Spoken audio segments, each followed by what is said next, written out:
Welcome to Crafty Hints. I'm Chantel. I'm so happy to have you here today to watch some budget-friendly, shorter DIYs. You can follow me on my social media if you'd like. Let's get crafty.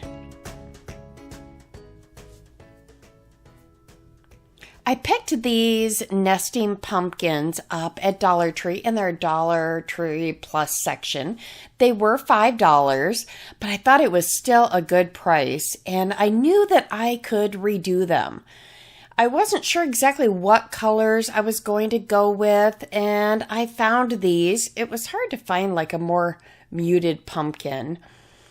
I did see Catherine over on Do It on a Dime do some, so if you haven't checked out hers are beautiful. I didn't do mine exactly like hers, but happened to see it, and I loved it. So we kind of had similar ideas. So you just want to paint these in any color you want.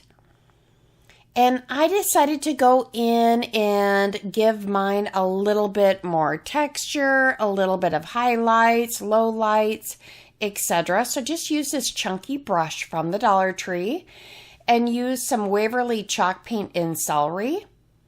And I'm just going to go in between those. Are those ribs? I think they're called ribs. We're going to go with ribs.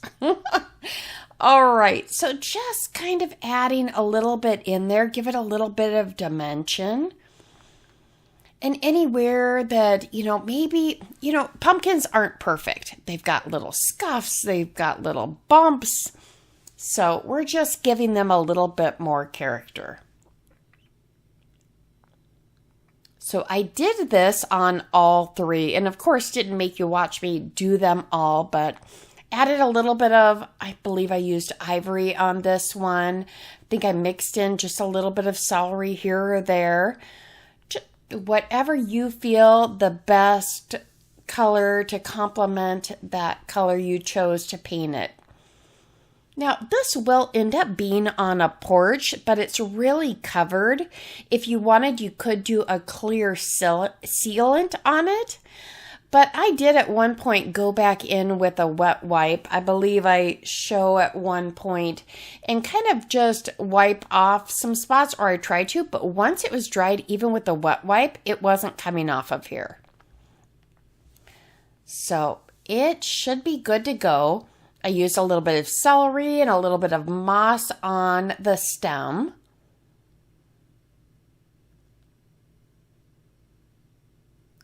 Just coming back on this one and added just a little bit more texture. And here's where I'm showing you with the wet wipe. It really didn't take too much off unless it was wet.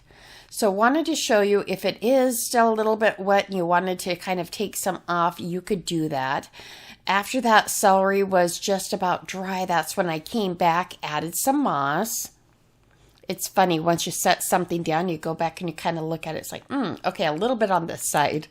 Right? We kind of mess with them just a little bit until we're totally happy. So I just took the chunky brush then and kind of brushed back over it. And then, I took a little bit more celery and came back in. I also used mineral on this one. I thought that was a good complementary color. So again, until you're happy.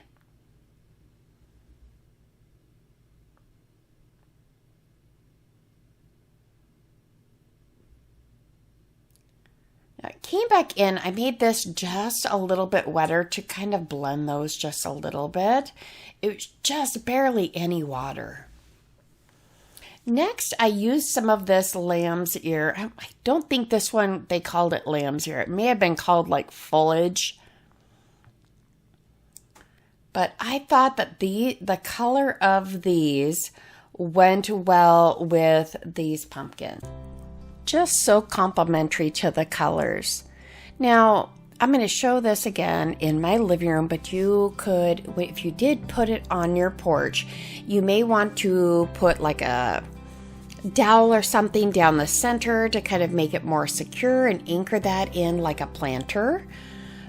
You could also put duct tape across the bottom of the bottom pumpkin and then fill that full of rocks to help make it sturdy.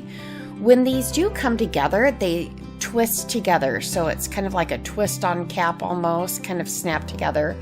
So they will come back apart. And here they are. Aren't those pretty? My goodness. So much nicer than $5, right?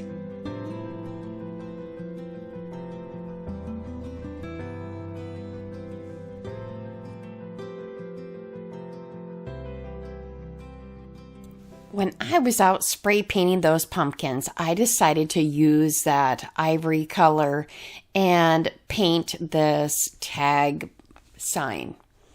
So I just painted one side. I will tell you, I kind of regretted that a little bit because I probably should have let it dry a little bit longer. I really thought, spray paint usually dries so quickly, and I don't know if it was our humidity here in Minnesota or if it was just how they kind of chemically combined, on the back of that sign, but it was still kind of tacky to the touch. It ended up working out, but you'll see later why I say I might regret it a little bit and would have rather just used some chalk paint. So I taped this off. I'm making some nice stripes here. And I'm going to come in with my sponge and some chalk paint in the color Maize. And I start by tapping it. By tapping it, I'm not going to get any paint underneath the edge of the tape.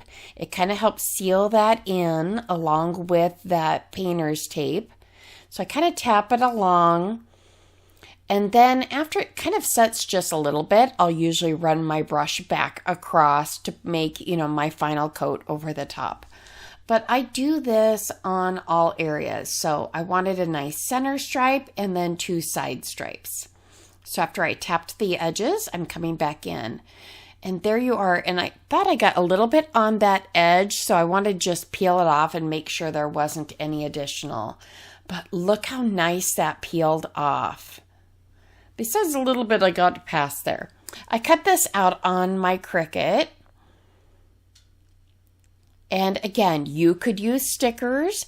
And later I'll kind of show you with coloring it over the... Oh goodness, what is it called? Transfer paper?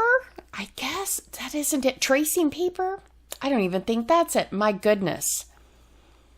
I'm sure I'll think of it once the video's done. All right, I just put the hanger back on there and I was really trying to figure out which leaf I was going to put on there and totally changed my mind. It went back to, these fabric leaves, but it was really stiff and not quite the way I wanted. And as I've shown you in the past, if you've watched my videos, if you take that heat gun over it, it helps it to kind of lay down a little bit flatter, or you can move it and makes it a little bit more pliable. If you're enjoying this video, please give it a thumbs up. If you'd like to see more of my videos, go ahead and hit subscribe. And if you want it to notify you, hit the bell. So that way you can see more videos in the future. I appreciate each one of you. Thank you so very much to my loyal subscribers. I do appreciate you. And here's how the sign came together.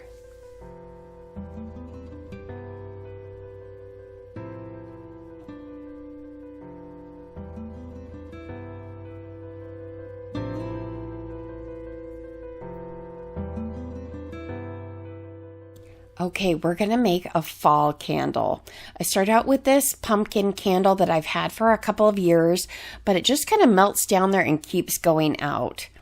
Normally, you wouldn't need to run it through a filter. I'm showing this because I wanted to make sure to get the wick out and any extra little bits, and I did end up tossing that. I'm also showing you that that candle takes a while to melt, so I flipped it over for a while so that that warm wax would sit right on top of it. Once it melted, I took that wick, wrapped it around a popsicle stick, and then I poured in my pumpkin wax. So it's important that you do melt your white candle before your other candle so that you have the wick, unless you have a wick on hand. And I probably would have left a little bit more space. I used a little bit of the scented oil from Dollar Tree and added that in there. It's like a marshmallow something. And I did put my candle in the fridge to make it cool a little bit quicker so that I could show this for you. And now we're just going to pour this on top so that it looks kind of like some warm cider with maybe some whipped cream on top, or maybe it's a pumpkin spice mocha, whatever you want it to be. Then I decided to tap in a little bit of cinnamon and a little bit of pumpkin spice. One second, that pumpkin spice is coming, I promise. There we go. And then I just moved the stick a little bit to make sure that I'd have some where that was as well, so we didn't have those, voids in the candle. Next, I wanted to embellish it. And so I'm just wrapping this around my fingers. I did snip that wick just down to where you would want it, and then I'm just wrapping this around, making a bow. I am going to show you a neat lighter. I will end up linking it down below. It is rechargeable and it is amazing. I really like it. I've used it several times on my own before I showed it to you. They sent it to me and said, hey, do you want to try this out? And I thought, oh, I've got a candle I'm going to make. You bet. So I thought it was kind of neat. So I'll share it with you and then I'll link it below if you'd like to get one yourself. It just goes on your charger, and so it's always ready. It's not going to run out of fluid. So I'll show you that in a minute at the end when I light my candle. So I just did the pipe cleaner. I'm just making a bow here. Super simple. And just dovetailed the ends. And now I'm just pulling it back out. I'm going to take one of these mini pumpkins and just, let's get a mat. Cut it right in half with an X-Acto knife. And now I'm going to glue back on the stem. And this will be another cute embellishment. I just used that pipe cleaner that I'd showed you to twist it around the mug handle. That mug I just picked up at the Dollar Tree. And here it is. Reidea is the brand, and again, I'll link that below. So it's off. Then when you turn it on, you'll know because it does light up. And then you just push it on. This comes out the end, and you can see the little, can you see that right across there? That's what's going to light your candle. I thought it was really neat. And look how easy this lights.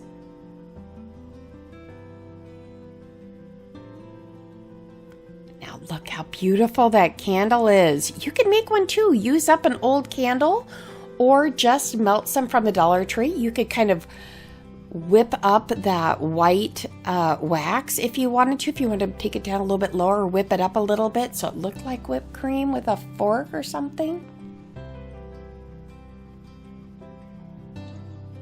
Isn't that pretty?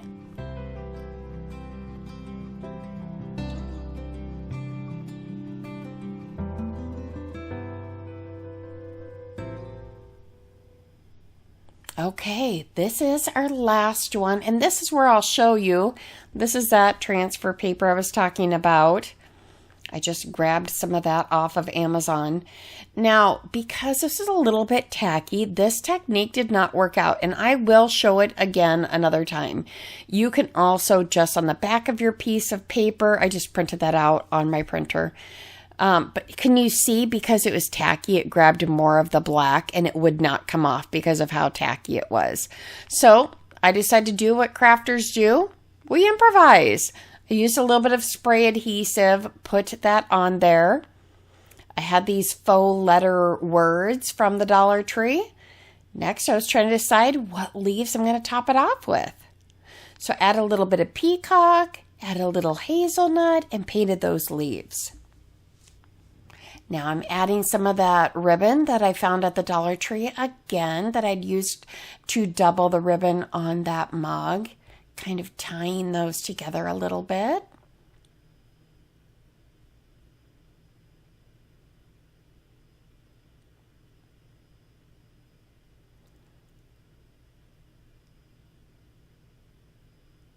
Decided to go with grateful. I like to use my finger as a ruler. Do you use that at all? All right, just gluing that down. Also, if you're new to my channel, I'd love to know how you found me and love you to just introduce yourself down in the comments.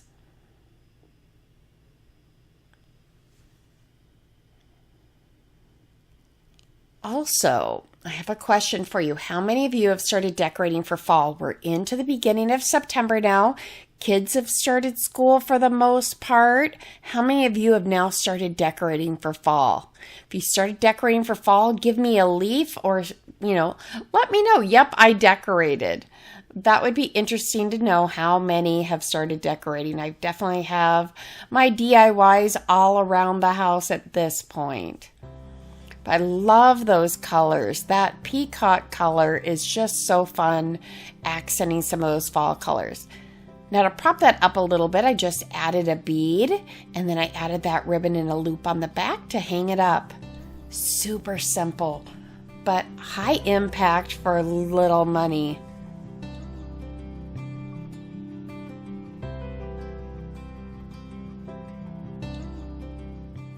Thank you so much for watching. I do truly appreciate it. I'd love to hear which one of these were your favorite.